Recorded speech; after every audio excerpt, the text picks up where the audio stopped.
Welcome to the Never Stop Wrestling Podcast. I am your host, Domonick, however you want to refer to me as. And today we're going to be talking about a great Monday Night Raw that gave us a lot of answers to what we're going to be seeing at Night of Champions, potentially at SummerSlam, potential feuds that we might be seeing in the future as well. This past Monday Night Raw definitely gave us a lot of insight of what we might see in the near future for the WWE. Not just for Monday Night Raw, but also for Friday Night SmackDown. We got Cody Rhodes moving on to the finals against Randy Orton. We have Jade Cargill facing Asuka in the finals for the Queen of the Ring tournament. We also have Roxanne Perez and Raquel Rodriguez kind of sharing this bond. And Liv Morgan is out. Could we see Roxanne Perez step in for Liv Morgan's role and take the tag team championship? We don't know. We're going to talk about everything right now. Make sure you like, comment, subscribe to the podcast. And yeah, let's get started with how they started off the show, where Seth Rollins and the new faction. Does this faction even have a name? I'm being serious. Does this faction actually have a name? Because I would call them by their faction name, but I don't think they actually have a certified name. I think it's just Seth Rollins, the Dog, the Tsunami Monster, and the Wise Man. That's what I'm going to call the faction. That's what the faction's name is going to be.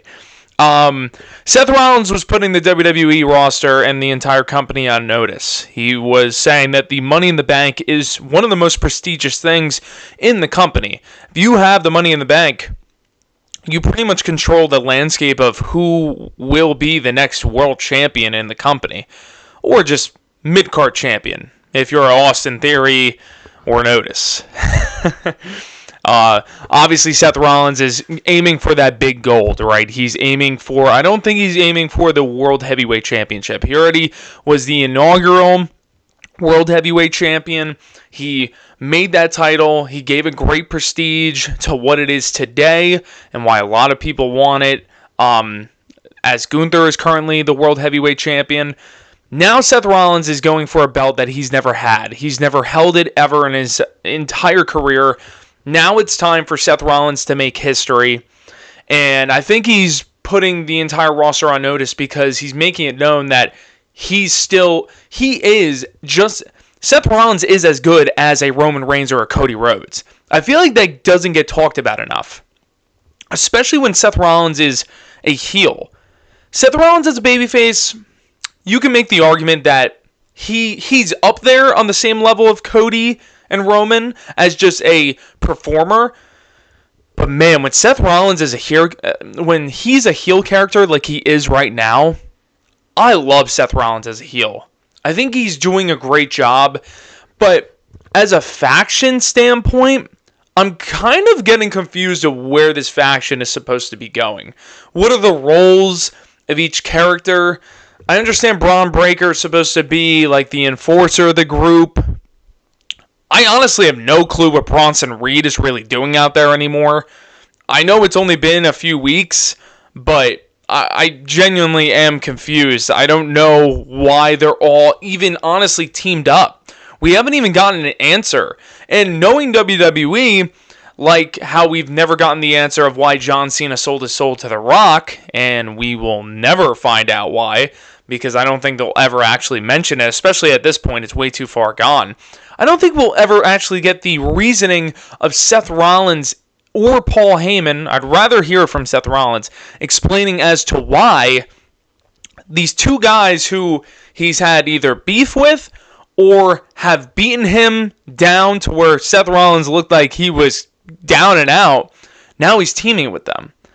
Obviously it's pro wrestling. Anything can happen. You can make, the most hated guy into the most beloved guy in the snap of the fingers. You could do whatever you want in pro wrestling. But you also need to make it logical for not a kid. Like a kid might just, see Bronson Reed, Braun Breaker, and Seth Rollins, and he's like, oh, this is so much fun. And I think it's still fun. But when it comes to a logical standpoint of does it make sense, that's where I think we can really start talking and be like, well, yeah, they look cool together. I understand, like, Rollins got his, like his bodyguards and stuff, but I'd rather see Bronson Reed just do something on his own at this point. I'd also rather kind of I see more potential of Braun Breaker being in the faction than Bronson Reed, because I could see Braun Breaker having a similar situation like Evolution back in the day, where Batista had a breakout run by turning on Triple H and Randy Orton and just Evolution in general. That gave Batista the floor. The floor is yours, Batista. That basically paved the way for Batista to have a ultimate singles run. Now, I think Braun Breaker's in a different situation because he already kind of solidified himself as a single star prior to joining the group, at least in my opinion. But him turning heel on Seth Rollins, I think that's the end game here. And Seth Rollins and Braun Breaker at like a WrestleMania main event of a night 1 or night 2 of the past and the future, that would be a great match. And it has story written all over it, because you clearly see that Seth Rollins is trying to take Braun Breaker under his wing and teach him all the ways of basically trying to be like a visionary, controlling the narrative, being the manipulator, and having Braun Breaker down the road turn face on Seth Rollins, because it wouldn't be a heel turn, because they are heels. I think Braun Breaker would have enough of Seth Rollins's, demands, ordering him to do this, do that, and then I think Braun Breaker honestly will realize how good he really is, and that he doesn't need to be led by someone else. And I think he's already shown that prior to joining the group.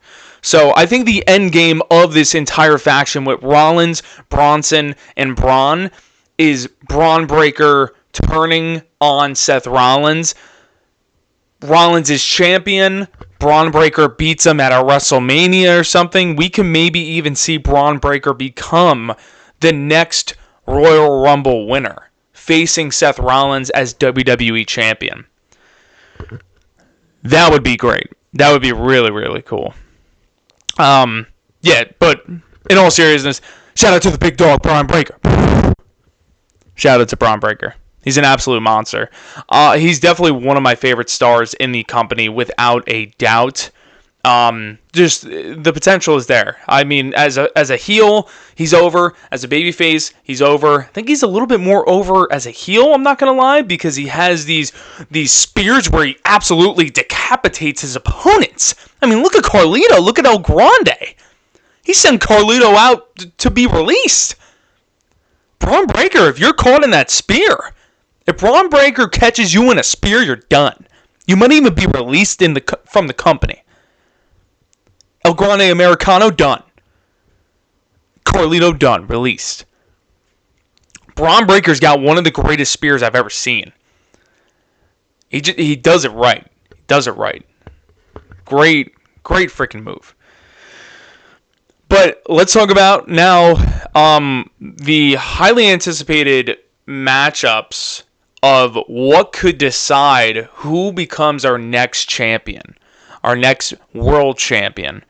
We have Jade Cargill making a monster statement, defeating Roxanne Perez in the Queen of the Ring semifinals, moving on to the finals to face Asuka at Night of Champions.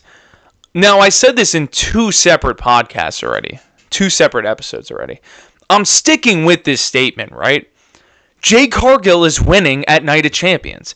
Jade Cargill is winning at SummerSlam to what I believe will still be Tiffany Stratton.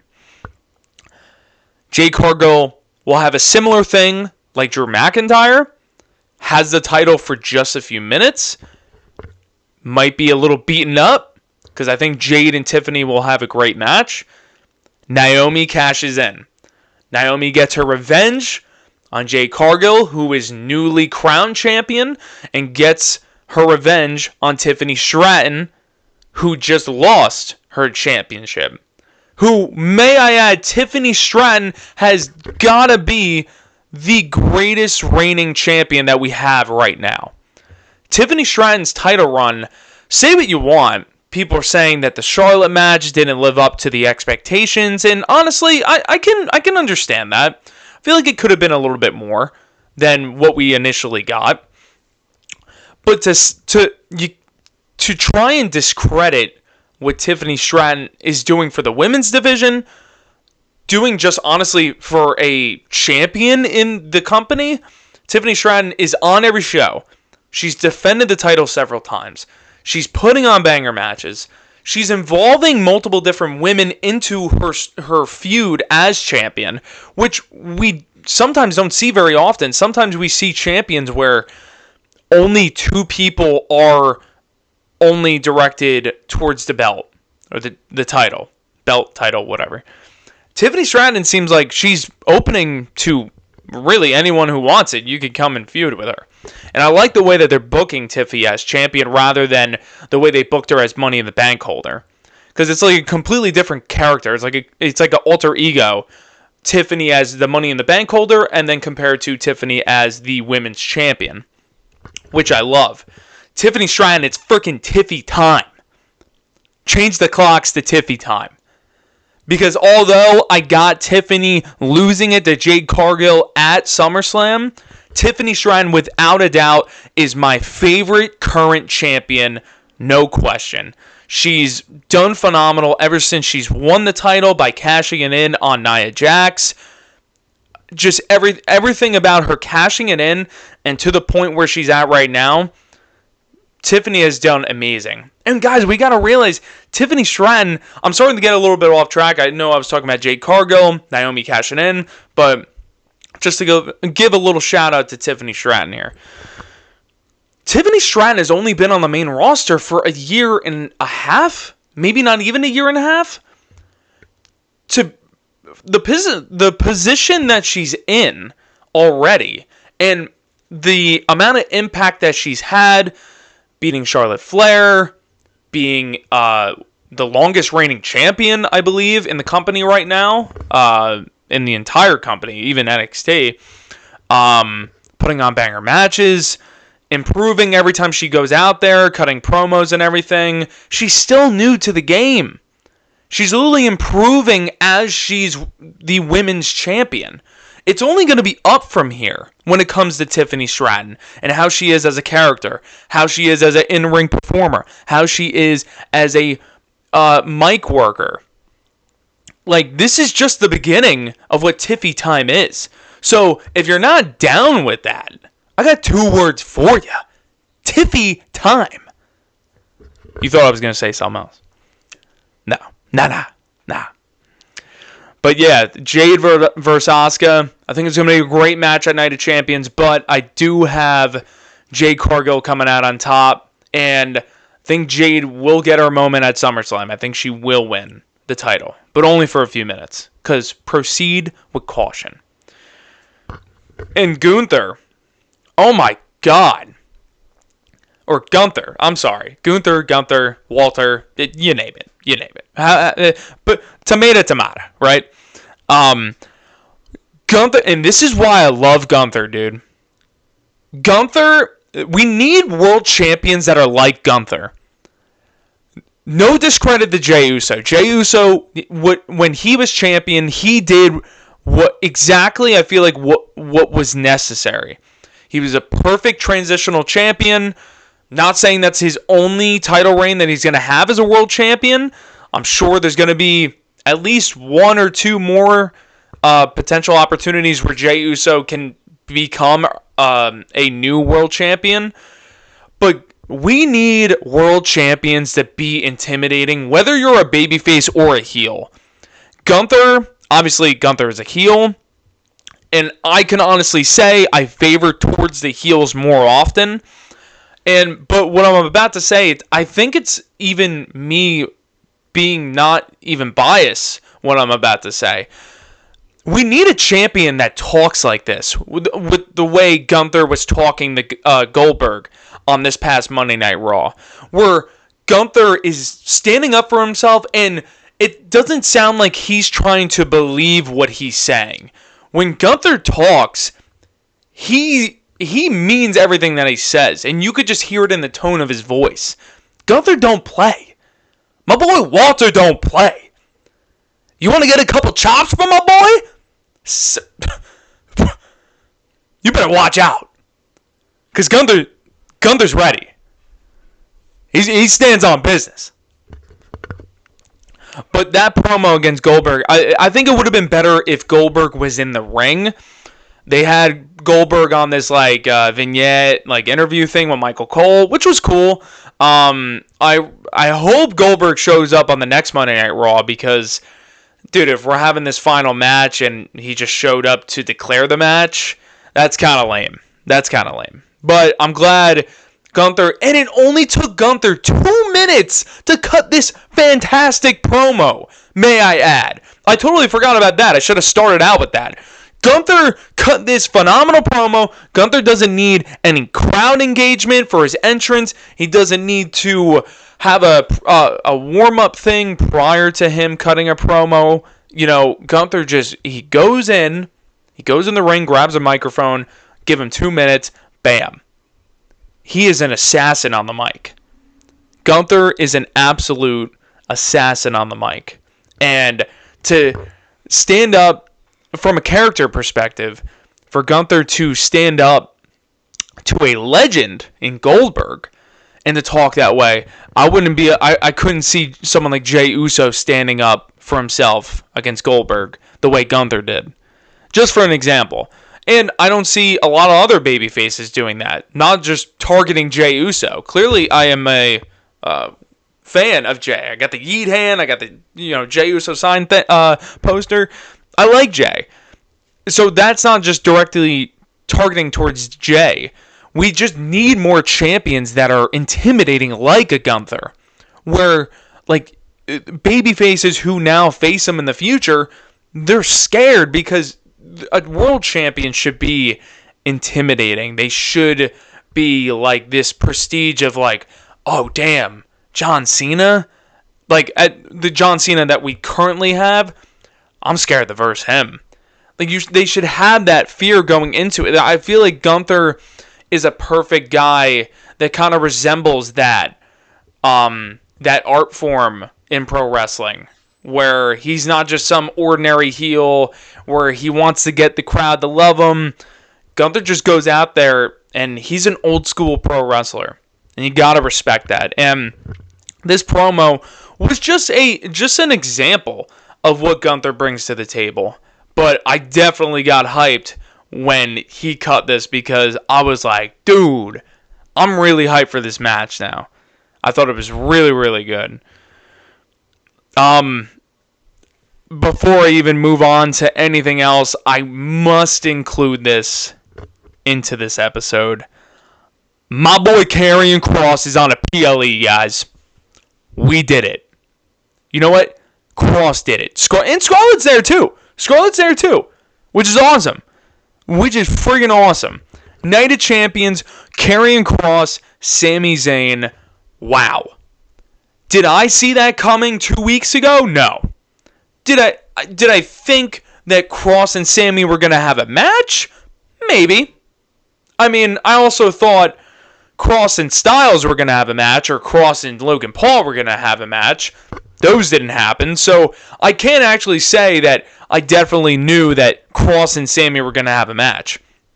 Because WWE hasn't really proven to us that just because Kross is getting into these altercations and confronting these superstars doesn't necessarily mean he's going to even face them, which is completely pointless. It's putting Kross on the show for no reason at all, which I hate. Someone like Karrion Kross, he should be on the show. He has an impact. If he puts an impact in 30 seconds, imagine giving this guy a 10-minute match. Imagine giving this guy a 8-minute promo on a Monday Night Raw. Could you imagine? I don't know what the company is not seeing, but I'm glad. I have to give them credit. They have this match on a PLE. When was the last time we saw Karrion Kross on a PLE? We're making progress. Karrion Kross, stay at it, my guy. Stay at it. We're going to continue this movement. And, as much as, people might say, oh, the movement is the reason why. You know what it really is, man?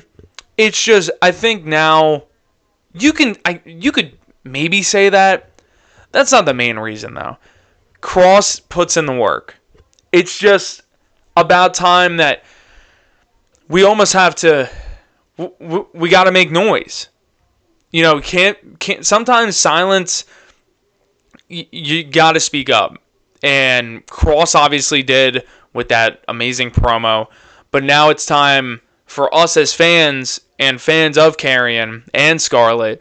If we see that the company is just completely, honestly, disrespecting the talent that the both of them are by not even putting them on normal TV, like, we need to voice our opinion. And whether or not the company actually looks at that, I'm not too sure, but it's just so glad to see that hard work pays off and never quit. Karrion, Scarlett, so happy for you guys, and I think this is just the beginning of what the movement truly is going to be. I think this is just the start of everything. I think we could maybe see Karrion Kross in a mid-card title scene in the near future. Fingers are crossed. Karrion Kross, as always, love you, man, and I'm so happy for you and Scarlett getting the match that you guys have earned. Not deserved, but earned. You guys earned this. But the women's IC title scene. Speaking of mid-card cross thing that I was just talking about, I completely forgot the wordplay that I did with the cross. Well, I don't know. Moving on. But we're moving on to the mid-card title scene for the women on the Monday Night Raw side.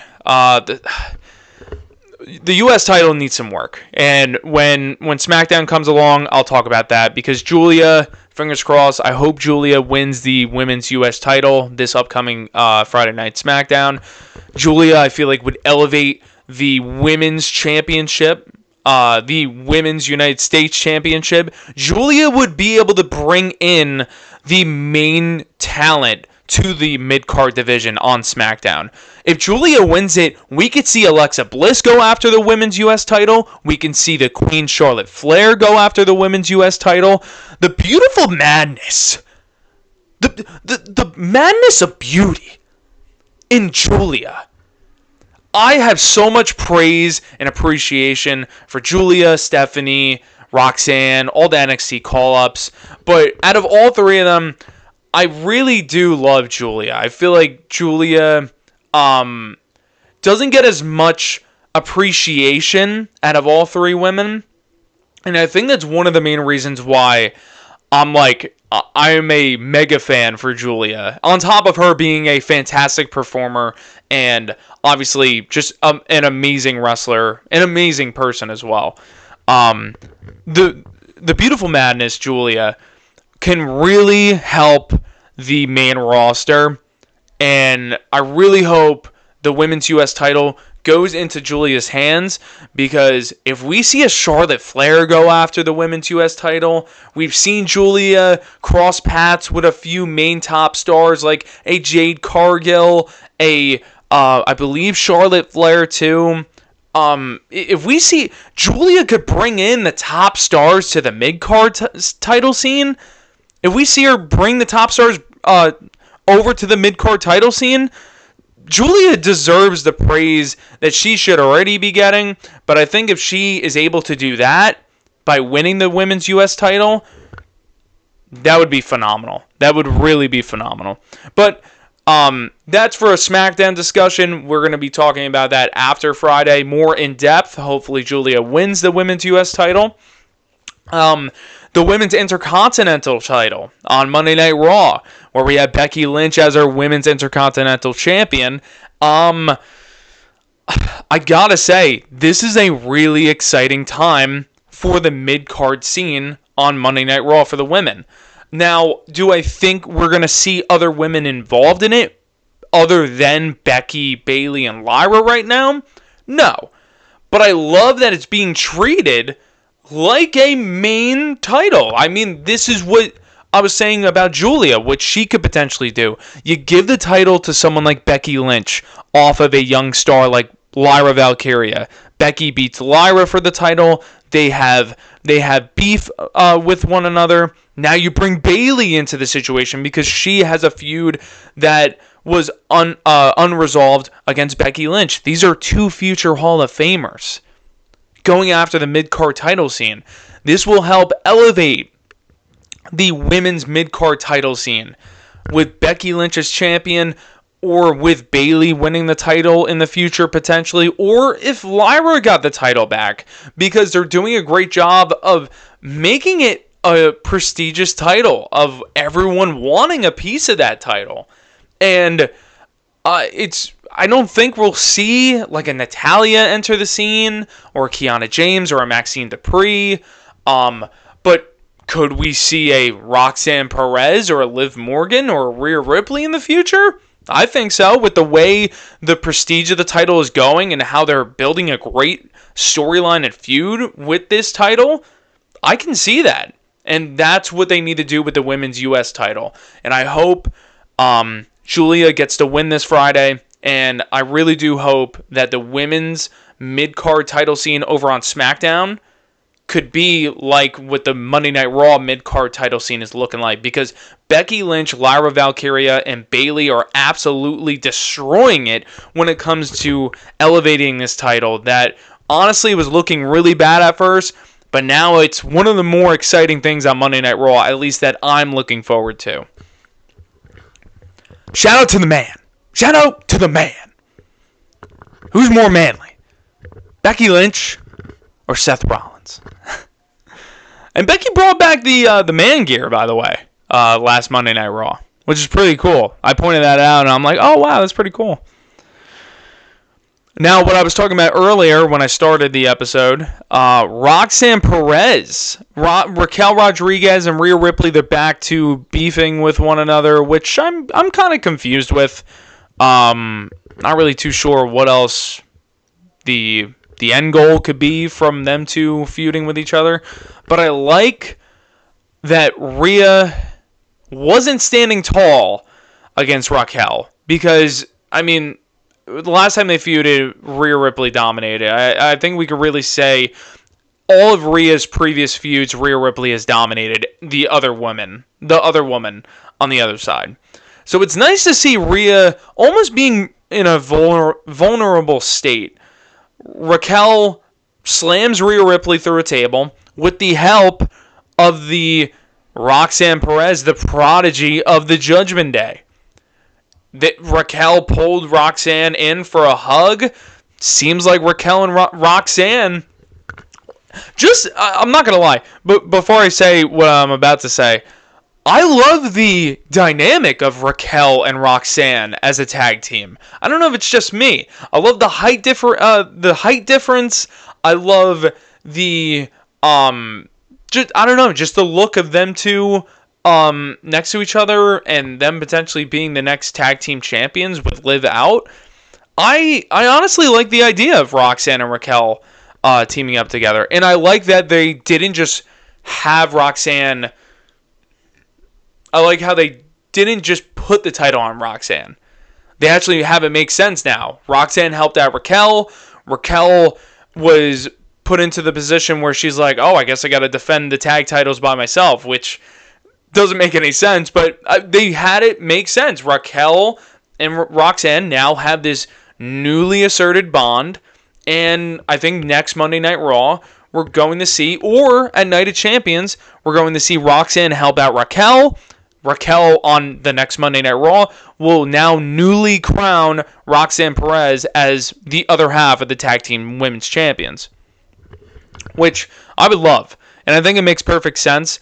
Then we could possibly see Liv Morgan, and when she comes back, Liv Morgan can go against Raquel and Roxanne, and we might even be able to see Liv Morgan and Rhea Ripley teaming up together. Could you imagine that? Mommy and Liv Morgan teaming up together in 2025 or early 2026. I think Liv Morgan's going to be back in like a month and a half. So could you imagine that? Liv Morgan and Rhea Ripley, after all that they've been through, finally coming together, having some mutual interests among one another. That would be so cool. Them becoming, Liv and Rhea becoming tag team women's champions? That would go crazy. That would be so cool. I'm actually so down for that, too. And here's the thing. Now, this all makes sense, guys. Raquel is now feuding with Rhea Ripley. Rhea Ripley might even lose that Night of Champions. Roxanne Perez is going to take Liv Morgan's spot and become the other half of the tag team champions. Roxanne and Raquel are building this great bond while Liv Morgan is out with injury. They're going to forget about Liv Morgan maybe while she's out. Rhea Ripley is feeling defeated by this newly assembled team with Roxanne and Raquel. Liv Morgan comes back, she'll be a babyface for sure. When Liv Morgan comes back, she's for sure a babyface. Rhea Ripley maybe comes out too. They have a stare down. It might seem a little intimidating at first, but I think we could see Rhea Ripley and Liv Morgan almost like understanding each other and being like, you know what? Both of these girls screwed us over.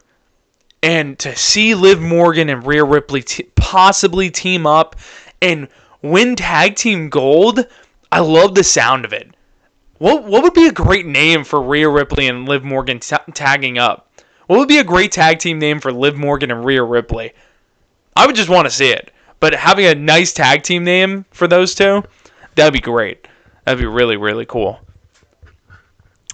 And the main event, which I'm very happy this was the outcome. Cody Rhodes beating Jey Uso, and now Cody Rhodes and Randy Orton is the finals matchup for Night of Champions. Whoever wins takes on John Cena at SummerSlam. Now, Cody Rhodes is winning. No question. And my case, only reason why I'm just completely disregarding Randy Orton as an option is because they advertised Randy and Cena at Backlash as one final time. So I'm stuck on the, I don't think they would lie to the fans like that by giving us another one-on-one matchup. And what are they going to call this one? One final time again, like how they did with The Rock. I mean, you know what? Now saying it out loud, they did it with The Rock and Cena. They said, one time only or something like that. I forget how they advertised it, but basically they doubled down on it the year after. So I can't say that, but I don't know. I just have this weird feeling that Cody Rhodes, he's going to win the King of the Ring. He's going to beat John Cena at SummerSlam. And then Seth Rollins is going to cash in. And just like I said with Naomi in her situation of potentially cashing in on Jade Cargill if she beats Tiffany Stratton at SummerSlam, becoming the new women's champion. Seth Rollins would get revenge on John. You know what? It wouldn't even... No, actually, I'm wrong. It wouldn't even be revenge on John Cena. And it wouldn't even really be revenge on Cody. Honestly, I think Seth Rollins would just create a lot of heat. Which I like. Now saying it out loud. When you say things out loud, it sounds a little bit different. I still am stuck on that idea, though, with Seth Rollins cashing in, Cody dethroning John. Because if Cody loses 2 times in a row to John Cena, that's pretty brutal. I feel like that's pretty brutal. I mean, if it's a not clean ending, that's one thing. But yet again, if they have another Cody versus John match, ending not clean, come on, man. Like, I feel like we would be kind of like, really? We wasted the King of the Ring match for a copy and pasted ending that we saw at WrestleMania 41, which no one really liked. So, I don't know. But yeah, I do see Cody actually beating John at SummerSlam, becoming the next WWE champion. And then Seth Rollins almost creates the heist of the century again.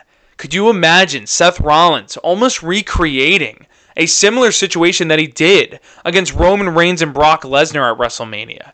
Seth Rollins cashing in when everyone thinks that Cody Rhodes finally saved pro wrestling, defeated John Cena, becoming our next WWE champion. And then Seth Rollins, you know what? Maybe Seth Rollins even cashes in mid-match. Maybe he's like, screw it, I don't want to wait. I want to rub this in their face. I want to beat them fair and square in a triple threat match. Seth Rollins don't play no games. This is the visionary. This is the architect, Seth Rollins here. This isn't no, dancing around, wearing dresses. No, this is Seth freaking Rollins. This is the real deal. We could potentially see a Heist of the Century Part 2 with Seth Rollins cashing in at SummerSlam. Everyone happy-go-lucky.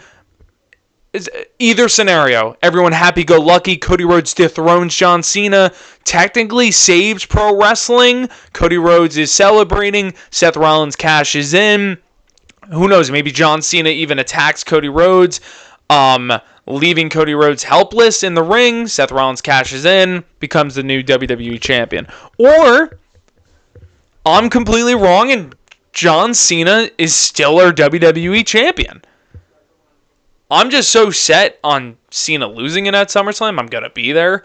But, I don't know. I don't see Cody losing again. But you never know. You never know. Anything can happen. Anything can happen. But I'm glad that Cody won rather than Jay. Jay against Randy. I mean, Jay just lost the title. If anything, he should be going back after the World Heavyweight Championship. Because Jay against John. Yeah, Jay eliminated John in the Royal Rumble, but I don't know. I don't know if I'd want to see that. But the King of the Ring was kind of more predictable from the very beginning, but it was still good. And I think Cody and Randy's going to be a phenomenal match. This is literally teacher and student. From the Legacy days to now, Randy Orton has clearly made it known that he doesn't care about how good their friendship is. Cody is a brother to Randy, but Randy's still going to be that Viper. He's still going to be slithering around, giving you an RKO out of nowhere. The three most dangerous letters in pro wrestling. The RKO. Randy Orton does not play around. Yeah, I think even with Randy not playing around, I still think Cody Rhodes comes out on top. But yeah, I'm very glad that it's Cody that won against Jay, because we're going to see this matchup that we've been wanting to see since Cody Rhodes has returned to the WWE. Cody Rhodes and Randy Orton is honestly a marquee matchup. Cody against Randy could be a WrestleMania main event matchup, if we're being honest here. If Cody Rhodes wins the WWE Championship and doesn't get cashed in on from Seth Rollins, we could see Cody Rhodes maybe defending the championship against Randy Orton at WrestleMania 42. This would be a marquee matchup that I think everyone would want to see. Whose side would we all be on? I think it would be split in half. I would want to see Randy Orton low-key kind of win. Aim towards where John Cena's at with however many champions, the 17-time never seen number 17. I think Randy is at 14 right now. Randy's almost there. He says he's got like 5 years left of wrestling. Randy could pass John. That would be great. That would be really, really cool. But that's my take on the King of the Ring. That's my take on the Queen of the Ring. Just honestly, everything that went down on Monday Night Raw, this past Monday Night Raw. Obviously, we have Friday Night SmackDown coming up in the next 2 days. Very excited to be talking about that. Saturday. Should be like Saturday morning or night. I'll decide when after SmackDown's done when the episode's going to come out. But yeah, very glad that we got to talk about Monday Night Raw, what happened, and what could potentially happen in the future on next episode and Night of Champions a little bit. So yeah, everyone, thank you so much for tuning in. Thank you so much for watching if you're on YouTube. Obviously, you are on YouTube because it's just being posted on YouTube. But you might just be listening rather than actually watching me talk and move and having some awkward moments as I'm reading my notes of what I'm trying to talk about next. But yeah, as always, thank you so much for tuning in. Make sure to leave a like, subscribe to the channel, drop a comment, your takes on Monday Night Raw, and your takes on Night of Champions or Friday Night SmackDown coming up. And as always, thank you so much, and I will see you in the next one.